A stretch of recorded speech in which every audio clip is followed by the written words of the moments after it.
Silakan duduk Bapak Ibu Saudara sekalian, jemaat-jemaat Tuhan Alfa Omega, GPD Alfa Omega yang ada di rumah masing-masing. Sama-sama kita beribadah, karena saya percaya hati Tuhan sudah disenangkan lewat pujian kita dan tiba saatnya kita mau mendengarkan firman Tuhan. Bapak Ibu Saudara sekalian, mungkin kita merasa kurang nyaman ya ibadah seperti ini yang biasanya kita bergabung bersama dalam rumah Tuhan. Tetapi apa boleh dikata, saya percaya ini tidak selamanya. Nanti satu waktu kita akan jumpa lagi, kita akan berkumpul lagi untuk memuji dan memuliakan Tuhan. Mari Bapak Ibu Saudara sekalian, siapkan hatimu dan percaya dan pastikan dalam hidupmu bahwa engkau dapat berkat lewat ibadah kita. Walaupun lewat live streaming ini, tapi saya percaya Roh Kudus tetap bekerja. Buka hatimu, kita sama-sama membuka Alkitab kita. Kita buka di dalam 1 Korintus pasal yang ke-10. Kita buka di dalam 1 Korintus pasal yang ke-10 ayat yang ke-13. Mari Bapak Ibu, hamba-hamba Tuhan yang ada di tempat ini sama-sama kita bangkit berdiri. Kita baca ayat firman Tuhan. 1 Korintus pasal yang ke-10 ayat yang ke-13. Dalam hitungan yang ketiga kita baca bersama 2, 2, 3. Pencobaan-pencobaan yang kamu alami ialah pencobaan-pencobaan biasa yang tidak melebihi kekuatan manusia. Sebab Allah setia dan karena itu ia tidak akan membiarkan kamu dicobai melampaui kekuatanmu. Pada waktu kamu dicobai, ia akan memberikan kepadamu jalan keluar sehingga kamu dapat menanggungnya. Puji Tuhan, silakan duduk hamba Tuhan yang ada di tempat ini dan jemaat Tuhan. Ya mari kita melihat firman Tuhan ini sering kita hafal, mungkin ya kita ingat setiap kali kita mendengar firman Tuhan atau kita baca secara pribadi, tapi Tuhan taruh sesuatu di hati saya. Bapak Ibu Saudara sekalian, setiap manusia pernah mengalami yang namanya pencobaan. Entahkah itu pencobaan yang kita alami secara pribadi, dalam pekerjaan, dalam keluarga. Bapak Ibu Saudara sekalian, namun yang jelas tidak ada satu orang pun yang suka yang namanya pencobaan. Karena apa? Karena tidak enak, ya. Namanya pencobaan. Nah, Bapak Ibu Saudara sekalian, saya katakan bahwa sekalipun pencobaan itu tidak kita undang. Namun pencobaan itu seringkali datang sendiri, ya. Dia datang sendiri dan dia mencobai kehidupan manusia. Nah, Bapak Ibu Saudara sekalian, seperti halnya yang pernah Yesus ajarkan di dalam doa Bapa kami, ada kata-kata di situ dikatakan, janganlah membawa kami ke dalam pencobaan, tetapi lepaskanlah kami daripada yang jahat. Nah, Bapak Ibu Saudara sekalian, tentu ada pertanyaan. Dari mana datangnya pencobaan itu? Yang jelas, kalau dalam doa Bapa kami tadi di sana katakan lepaskanlah kami dari segala yang jahat, dan dikatakan di sini janganlah membawa kami ke dalam pencobaan. Ternyata Bapak Ibu Saudara sekalian, pencobaan itu jelas bagi kita bukan berasal dari Allah. Tapi saya katakan bahwa pencobaan itu datangnya dari si jahat. Pencobaan itu datangnya dari iblis, ya. Bapak Ibu Saudara sekalian, karena Allah tidak pernah merancangkan hal yang jahat. Ya, dalam Yeremia katakan, tapi rancangan damai sejahtera memberikan kepadamu hari depan yang penuh dengan harapan. Nah, Bapak Ibu Saudara sekalian, di dalam Yohanes 10 ayat 10 dikatakan bahwa pencuri itu datang untuk mencuri, membunuh dan membinasakan. Tapi aku datang memberikan hidup yang seperti apa? Hidup yang berkelimpahan. Nah, jelas bagi kita bahwa pencobaan itu bukan datang dari Allah, tapi datangnya daripada iblis, datangnya daripada si jahat. Apa yang seringkali dicobai dalam hal ini, kalau kita melihat di dalam Yohanes 10 ayat 10 katakan pencuri, ya. Iblis itu dikatakan pencuri. Apa yang dia curi Bapak Ibu Saudara sekalian?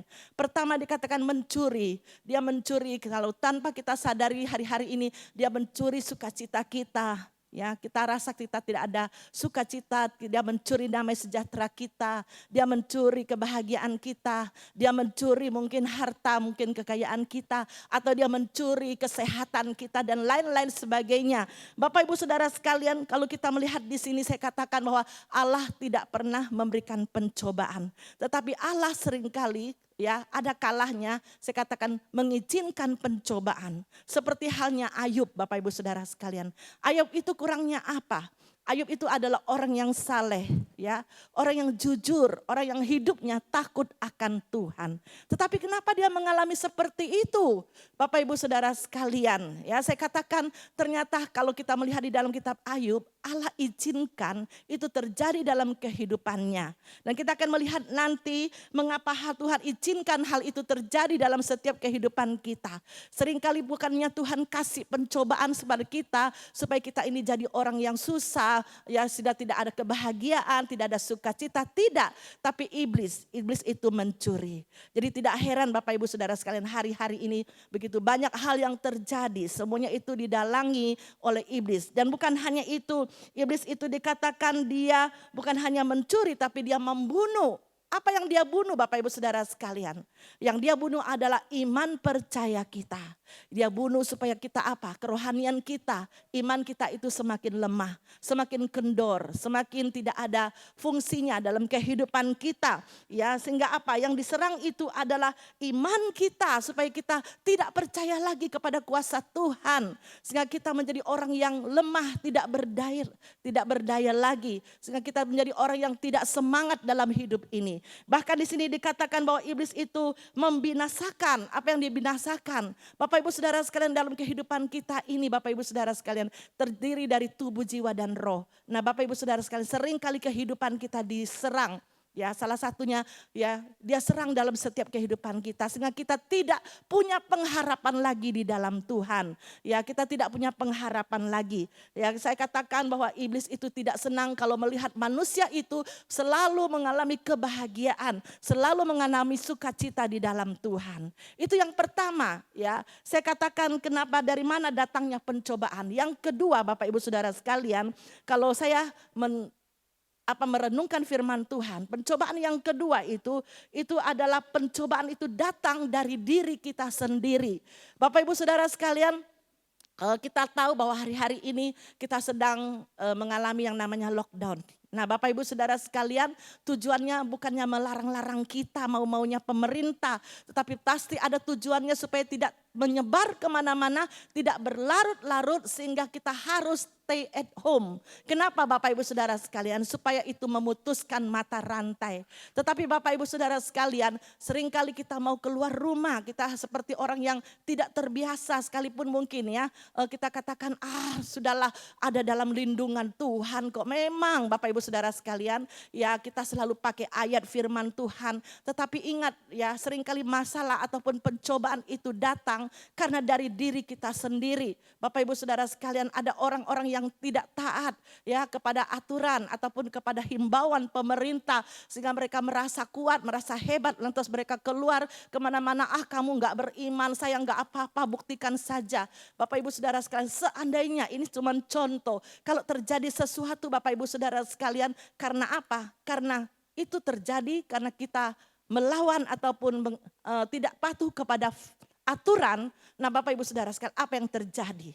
Ya, saya pernah baca di dalam sebuah artikel dikatakan tidak boleh keluar rumah, ada Tuhan. Ya, seperti itu. Jadi selalu bilang seperti itu. Kan ada Mazmur 91. Tapi dalam tulisan itu seperti ini katakan, tiba-tiba terjadilah dia mengalami sesuatu dan akhirnya dia mati. Ya, ini cuman saya baca ya. Ternyata setelah sampai di surga dia protes sama Tuhan. Tuhan kok enggak jaga saya, enggak lindungi saya? Saya kan sudah berdoa sama Tuhan. Tuhan bilang, aku kan sudah kasih akal sama kamu, akal budi sama kamu, hikmat sama kamu. Kalau dibilang lockdown, ya terus harus tinggal di rumah. Jangan kamu kelayapan, keluyuran kemana-mana. Ya itu karena keputusan kamu sendiri. Ya Bapak Ibu Saudara sekalian, seringkali pencobaan itu datang dari diri kita sendiri. Nah Bapak Ibu Saudara sekalian, saya pun sering ya mengumpamakan diri saya sendiri. Ya saya seringkali kaki saya sakit ya. Ternyata dokter katakan, oh ini ada asam urat katanya. Nah Bapak Ibu Saudara sekalian ya, jadi satu saat karena ada makanan, ya kadang-kadang lupa seperti itu, saya makan saja, makan kacang, makan apa seperti itu ya, atau makan emping, tiba-tiba kaki saya bengkak dan sakit. Di situ anak saya baru ngomong, mama cari pencobaan katanya. Jadi pencobaan itu bisa datang dari diri kita sendiri. Jadi siapa yang disalahkan? Bukan Tuhan, bukan siapa-siapa. Tapi itu semua karena dari diri kita sendiri. Nah Bapak Ibu, ada juga di dalam Yakobus 1 ayat 13 dan ayat 14. Saya ingin membaca Yakobus pasal yang pertama ayat 13 dan ayat 14. Ya, Yakobus pasal yang pertama ayat 13 dan ayat 14. Berbahagialah orang yang bertahan dalam pencobaan, sebab apabila ia tahan uji ia akan menerima mahkota kehidupan. Nah, Bapak Ibu Saudara sekalian, kita melihat di sini pencobaan itu, Bapak Ibu Saudara sekalian, sudah ditulis ya. Kita memang harus bertahan dalam pencobaan. Tapi dalam 1 Timotius 6 ayat yang ke-9, 1 Timotius 6 ayat yang ke-9 saya bacakan seperti ini. 1 Timotius pasal yang ke-6 ayat yang ke-9 saya bacakan seperti ini. Tetapi mereka yang ingin kaya terjatuh ke dalam pencobaan, ke dalam jerat dan ke dalam berbagai-bagai nafsu yang hampa dan yang mencelakakan, yang menenggelamkan manusia ke dalam keruntuhan dan kebinasaan. Karena akar segala kejahatan ialah cinta uang. Sebab oleh memburu uanglah beberapa orang telah menyimpang dari iman dan menyiksa dirinya dengan berbagai-bagai duka.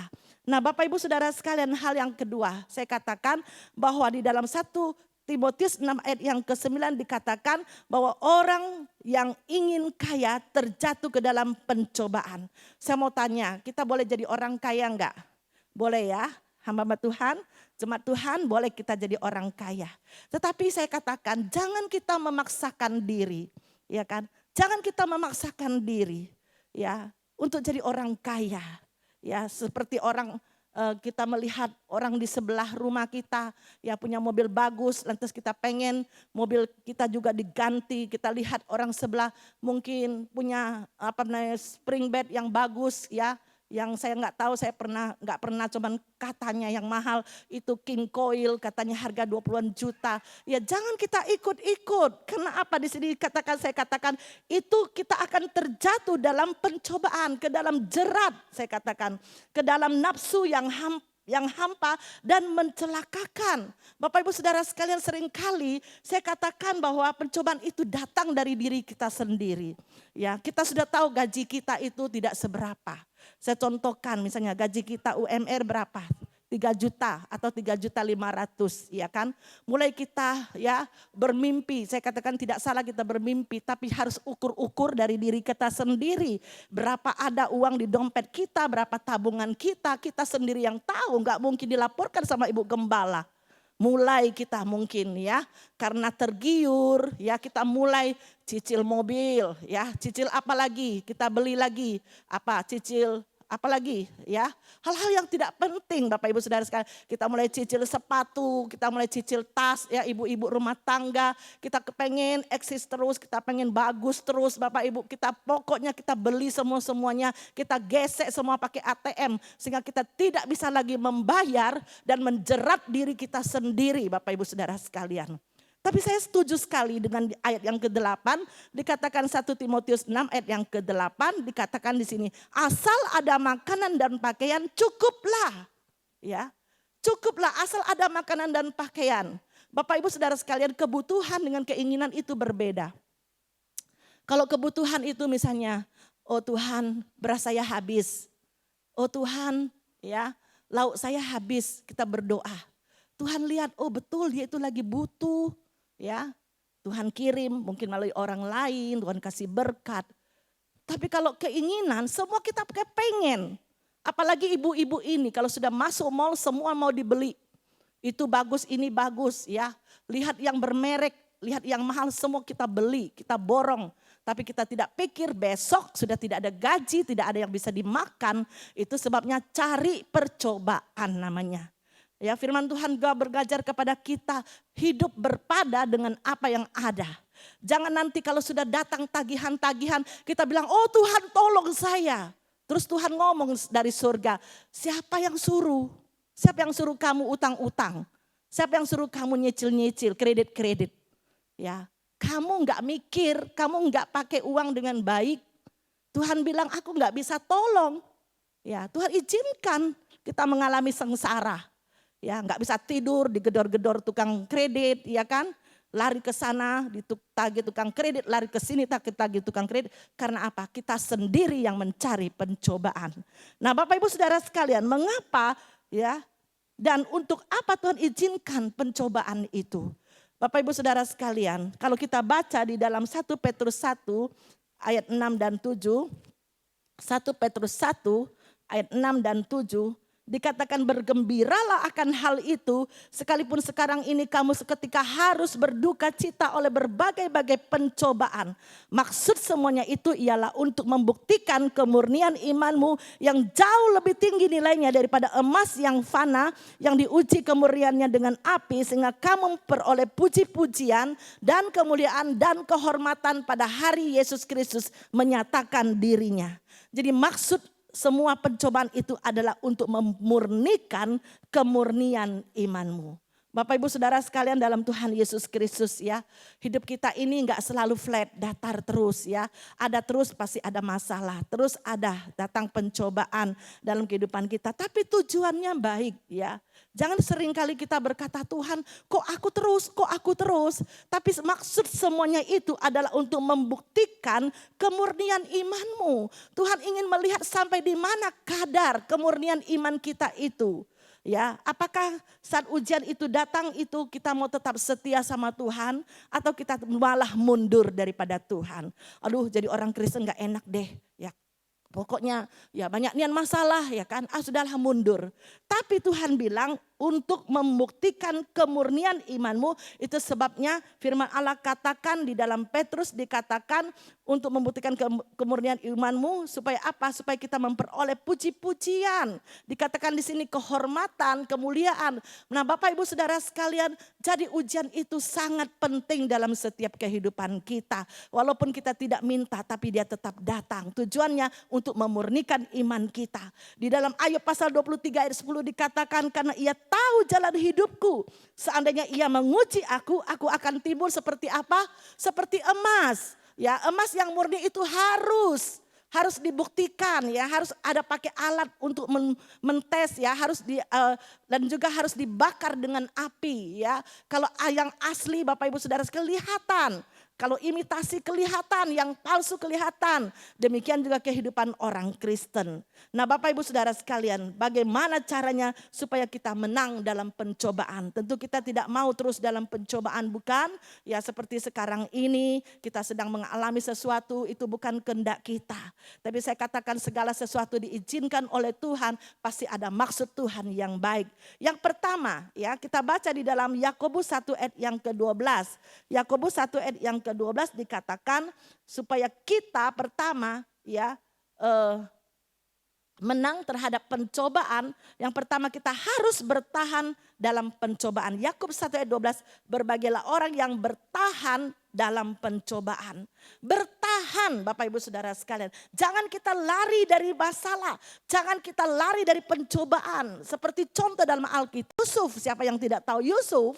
Bapak Ibu Saudara sekalian, Yusuf itu dari muda usia 17 tahun dia sudah dibenci oleh saudara-saudaranya. Bahkan dia dibuang ke dalam sumur. Bahkan dia dijual ya kepada Potifar. Bahkan dia akhirnya difitnah dan setelah itu dia dimasukkan ke dalam penjara.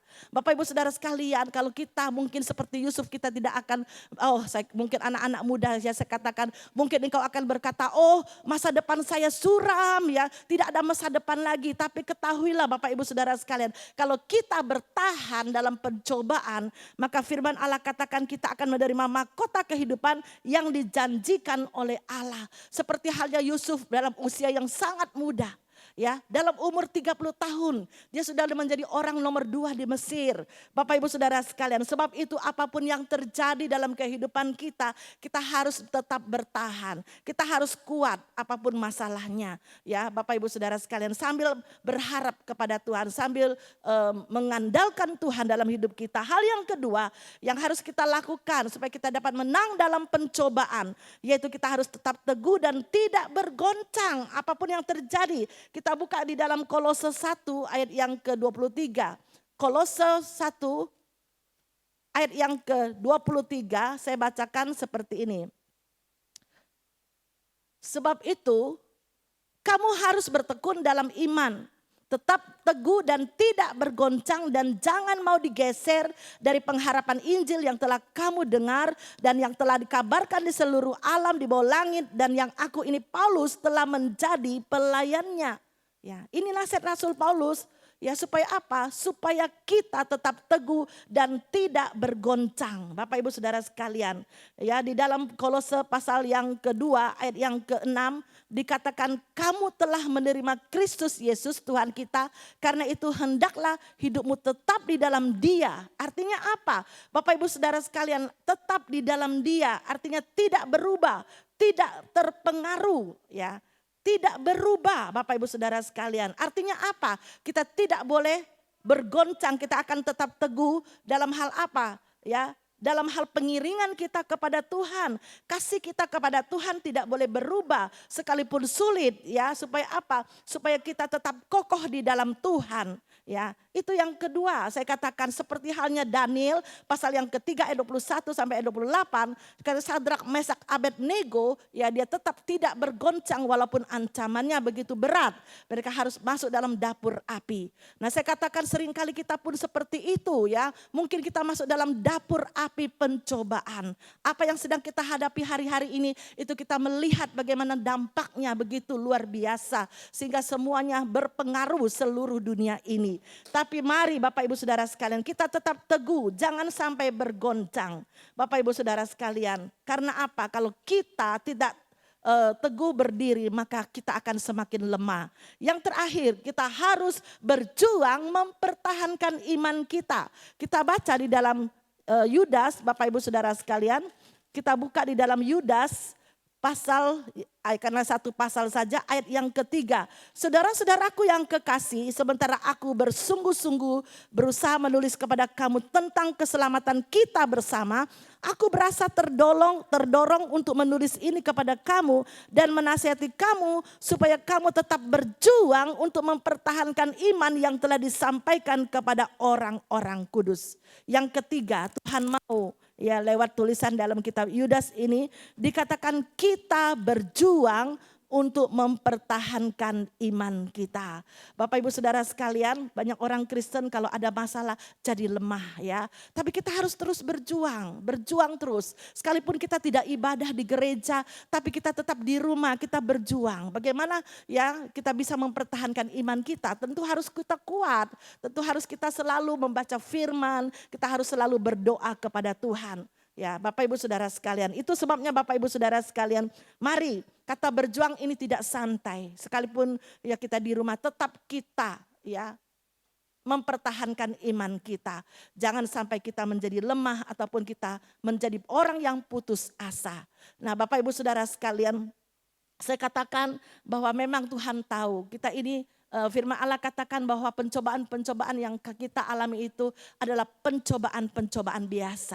Banyak orang mungkin protes, oh ini bukan lagi biasa, ini luar biasa. Betul, tapi bagi Tuhan itu biasa. Tapi bagi kita mungkin itu luar biasa. Dan bagaimana caranya? Pasti Tuhan akan memberikan jalan keluar bagi kita. Tuhan akan memberikan kesanggupan kepada kita. Sebab itu Bapak Ibu Saudara sekalian, tetaplah engkau mempertahankan imanmu dimanapun engkau berada. Supaya engkau jangan lemah ya, jangan justru berkata, oh aji mumpung ya, saya memang orang yang gak suka gereja ya kan, jadi suka bolong-bolong, aji mumpung jadi dosa gereja terus. Bapak Ibu Saudara sekalian, jangan seperti itu. Kita akan semakin lemah ya, karena supaya kita kuat. Kan dikatakan iman datang dari mendengar firman Kristus. Kalau ada live streaming seperti ini, tetap kita mendengar firman Allah. Puji Tuhan. Bapak Ibu Saudara sekalian, mari sama-sama saya undang semua pemain musik, ya semua singer untuk maju ke depan, ya tetap apapun yang terjadi dalam kehidupan kita, ya saya pastikan dalam hidupmu bahwa Tuhan akan memberikan pertolongan. Tuhan akan memberikan jalan keluar. Jangan engkau lemah karena persoalan. Jangan engkau lemah karena masalah. Karena firman Allah katakan itu pencobaan biasa. Itu ya, tapi seringkali manusia katakan itu pencobaan luar biasa. Tapi saya katakan sekalipun itu menurut kita luar biasa, Allah pasti memberikan kekuatan, kemampuan untuk kita akan memberikan jalan keluar bagi kita. Sama-sama kita bangkit berdiri. Kita nyanyikan Allah turut bekerja. Haleluya. Terima kasih Tuhan. Yesus lebih besar dari segala-galanya. Dia tak tinggal tinggalkanku seorang diri. Masalah hidupku tak melebihi kekuatanku. Yesus lebih besar dari Allah turut bekerja. Allah turut bekerja dalam segala perkara. Amin. Allah berkuasa mengatasi. Amin. Haleluya. Dia sanggup. Haleluya. Yesus sanggup atasi semua masalahmu. Yesus lebih besar dari Yesus lebih besar. Yesus lebih besar dari segala-galanya. Dia tak tinggalkanku. Haleluya, haleluya. Masalah hidupku tak melebihi kekuatanku. Yesus lebih besar dari segala. Bapak Ibu Saudara sekalian, dimanapun engkau berada saat ini, mungkin engkau sedang berada di rumah, engkau sedang menghadiri dalam ibadah kita pada pagi hari ini. Saya tidak tahu apa persoalanmu, apa masalahmu saat hari-hari ini. Mungkin engkau berkata, aku sangat takut, mungkin aku khawatir, aku cemas. Mungkin banyak dalam pikiran kita bagaimana dengan pekerjaan. Mungkin ada beberapa jemaat yang harus dirumahkan, atau mungkin ada beberapa yang harus di PHK karena hari-hari ini tidak lagi dapat beroperasi semua pekerjaan dengan baik. Katakan, Tuhan, Engkau Allah yang sanggup. Engkau sanggup mengatasi segalanya. Engkau tidak mengizinkan, Engkau tidak membiarkan kami dicobai melebihi segala kekuatan kita. Itu sebabnya teruslah datang kepada Tuhan. Yakin, jangan sampai imanmu menjadi lemah. Tetaplah pandang kepada Yesus. Dia Allah yang sanggup, Dia Allah yang sangat peduli dengan kita. Dia tahu sampai di mana batas kekuatan kita. Haleluya. Terima kasih Tuhan. Haleluya. Terima kasih Tuhan. Haleluya. Haleluya. Terima kasih Yesus. Engkau Allah yang sanggup. Engkau luar biasa Tuhan. Kuasa-Mu tidak berubah. Kasih-Mu tidak pernah berubah Tuhan. Haleluya. Terima kasih Tuhan. Haleluya. Yesus lebih besar dari segala-galanya. Kalau engkau merasa tidak mampu, tidak kuat, engkau butuh pertolongan Tuhan, nyanyikan pujian ini sambil mengangkat tanganmu. Ada Yesus yang siap menopang hidupmu. Ada Yesus yang siap menjawab setiap persoalanmu. Haleluya. Amin. Sekali lagi kita mau sama-sama masuk dalam doa. Haleluya. Yesus lebih besar dari segala. Dia tak tinggalkanku. Haleluya. Oh, terima kasih Kau tidak pernah tinggalkan kami Tuhan. Tak melebihi kekuatanku. Yesus lebih besar dari Yesus lebih besar. Yesus lebih besar. Amin. Terima kasih Tuhan. Haleluya. Yesus lebih besar dari segalanya. Mari berikan tepuk tangan buat Tuhan Yesus. Haleluya. Haleluya. Engkau sanggup Tuhan. Haleluya. Haleluya. Kami sangat bersyukur kepadamu Tuhan. Engkau melihat bahwa kekuatan kami tidak seberapa, tapi kami mengandalkan Engkau dalam segala kehidupan kami Tuhan. Kami percaya hanya Engkau yang mampukan kami Tuhan. Terlebih menghadapi ya Tuhan Yesus hari-hari ini yang begitu sulit bagi kami. Tuhan, kami tetap berdoa.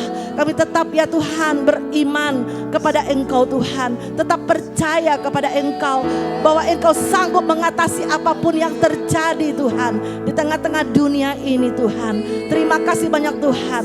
Kalau saat ini Tuhan ada jemaat-jemaat Tuhan yang mengangkat tangan, itu pertanda bahwa mereka membutuhkan Engkau. Tuhan, Engkau berikan kekuatan. Kami berdoa di dalam nama Yesus. Biarlah Tuhan Kau berikan jalan keluar Tuhan. Setiap persoalan apapun, yang sakit boleh disembuhkan, yang lemah dikuatkan, yang mengalami persoalan Tuhan berikan jalan keluar.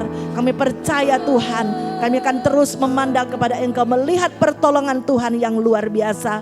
Terpujilah nama-Mu Tuhan. Meteraikan firman itu dalam kehidupan kami Tuhan, supaya kami menjadi orang-orang yang kuat dalam segala persoalan. Dan makasih Tuhan, di dalam nama Tuhan Yesus Kristus kami berdoa dan mengucap syukur kepada Engkau. Haleluya, amin. Silakan duduk Bapak Ibu Saudara sekalian, kita akan memberikan korban persembahan kita. Haleluya, kembali kita tunduk kepala, kita berdoa. Bapa di surga, kami bersyukur kepadamu Tuhan untuk ibadah pada pagi hari ini. Dan kami sudah diberkati lewat kebenaran firman-Mu. Tiba saatnya Tuhan, kami akan memberikan korban persembahan kami sebagai tanda ibadah kami, tanda syukur kami kepada Engkau Tuhan. Karena kami tahu segala berkat itu datang dari Engkau. Kami juga mau belajar memberi Tuhan. Terima kasih Bapak, Engkau memberkati setiap tangan-tangan yang memberi, setiap jemaat Tuhan yang memberi. Di dalam nama Tuhan Yesus Kristus kami berdoa dan kami memberi dengan sukacita. Hidupku sekarang, haleluya.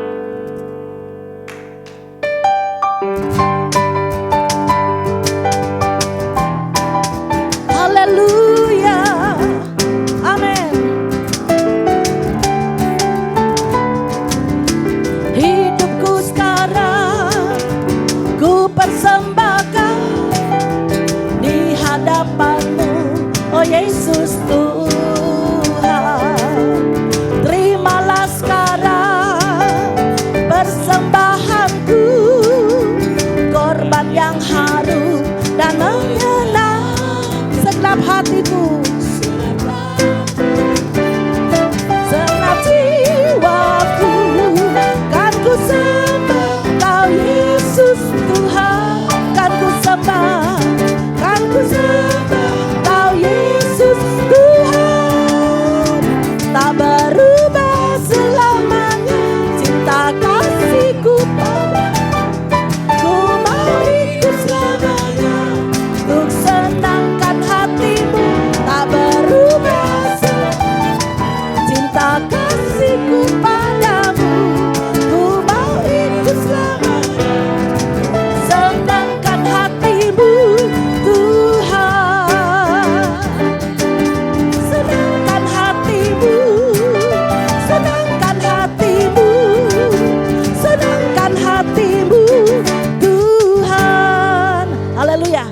Tuhan Yesus memberkati Bapak Ibu Saudara yang ada di tempat ini, hamba-hamba Tuhan, bahkan Bapak Ibu Saudara yang ada di rumah. Beberapa pengumuman saya sampaikan, hari ini tidak ada perjamuan kudus yang biasanya kita lakukan setiap bulan di minggu pertama, tetapi kita gabung atau kita alihkan jadi satu, yaitu pada tanggal 10 ya, Jumat Agung pada hari Jumat ya.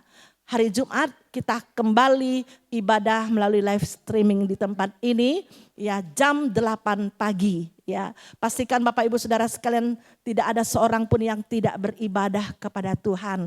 Karena itu perjamuan kudus Bapak Ibu Saudara sekalian, dan kami akan mengantarkan Bapak Ibu Saudara sekalian perjamuan kudus ke rumah Bapak Ibu Saudara sekalian ya. Mungkin mulai hari ini kita akan bagikan sampai sebelum hari Jumat. Nah Bapak Ibu, saya mohon maaf sekiranya namanya manusia ada yang ketinggalan atau seperti itu, bisa langsung telepon ke pastori ataupun datang ambil ke pastori seperti itu sebelum hari H. Dan saya rasa itu saja pengumuman. Tetaplah kita semangat, tetap kita berdoa kepada Tuhan ya. Tetaplah kita percaya bahwa semua ini akan berlalu karena Tuhan turut bekerja, Tuhan turut campur tangan. Puji Tuhan, saya jemput kita semua bangkit berdiri. Kita mau nyanyikan satu pujian. Terima kasih Yesusku. Terima kasih Yesusku. Terima kasih Yesusku, puji syukur hanya bagi Tuhanku. Terima kasih Yesusku, terima kasih Yesusku, puji syukur hanya bagi Tuhanku. Amin, haleluya. Bapa, lembutkanlah hatiku untuk dapat lebih mengasihimu. Bapa, bentuklah diriku untuk dapat menjadi saksimu dan mengerti rencanamu di dalam hidupku. Jadikan aku semakin indah di hadapanmu. Terima kasih, terima kasih Yesusku, terima kasih. Puji syukur kami kepadamu Tuhan. Amin, katakan terima kasih Tuhan. Haleluya. Terima kasih Yesusku, puji syukur hanya bagi Tuhanku. Puji syukur hanya bagi Tuhanku.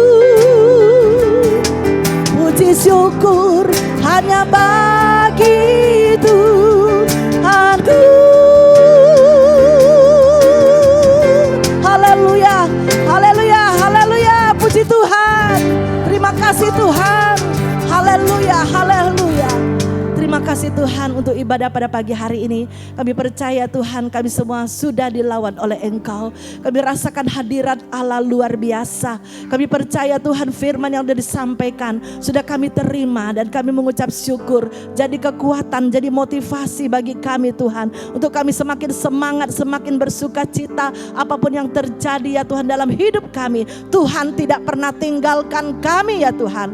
Terima kasih Bapak, Engkau memberkati seluruh jemaat-jemaat Tuhan, khususnya GPD Alpha Omega yang ada di kota Palembang ini ya Tuhan. Berkati setiap keluarga mereka, rumah tangga mereka, berkati setiap pekerjaan mereka Tuhan. Bahkan anak-anak yang mungkin hari ini tidak bisa sekolah tapi mereka harus belajar di rumah, bahkan yang masih kuliah Tuhan, Engkau berkati semua dari yang muda sampai yang tua, Engkau memberkati. Terima kasih Tuhan, kami serahkan semua Tuhan, bangsa dan negara kami Tuhan. Kami tetap percaya Tuhan punya rencana dan kami tetap serahkan dalam tangan Tuhan. Tuhan yang mengambil alih, Tuhan yang menolong semuanya Tuhan, sehingga semuanya boleh berlalu. COVID-19 ini boleh dilalukan oleh Tuhan. Kami semua merasakan damai, sukacita daripadamu. Hentar kami pulang ya Tuhan, bahkan kami yang tinggal di tempat ini Tuhan, jemaat-jemaat Tuhan, hamba-hamba Tuhan, mari kita sama-sama arahkan hati kita. Kita mau sama-sama terima berkat Tuhan. Haleluya. Bapak Ibu Saudara yang dikasihi oleh Tuhan, terimalah kiranya berkat dari Allah Bapa, kasih sayang dari Tuhan kita Yesus Kristus, persekutuan Allah Roh Kudus tetap tinggal menyertai kita semua. Mulai saat pagi hari ini, besok, bahkan sampai selama-lamanya, sampai Maranatha, Yesus datang kali yang kedua menjemput kita semua. Di dalam nama Tuhan Yesus Kristus kami sudah berdoa dan kami mengucap syukur kepada Engkau. Haleluya. Semua sudah diberkati Tuhan, sama-sama katakan amin. Selamat pagi Bapak Ibu Saudara semua, Tuhan Yesus memberkati.